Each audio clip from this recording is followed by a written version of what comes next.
Welcome to my channel. Today we will be talking about how to deposit checks into your Starling Bank account. The short answer is yes, you can. Starling Bank offers two convenient ways to deposit a check.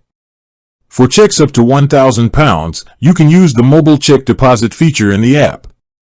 All you have to do is take a clear picture of the front and back of the check. The app will then process the deposit. Remember to hold on to the physical check until the funds are in your account, just in case they need another picture.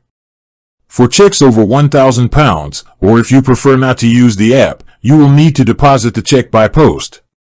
Simply write your surname and 8-digit Starling account number on the back of the check and send it to them. For free postage, you can address the envelope to Free Post Starling. Once deposited, it typically takes 2 working days for the check to clear and for the money to be available in your account. Check processing does not happen on weekends or bank holidays. So, while Starling is a digital bank without physical branches, they've made it simple to deposit checks either from your phone or by mail.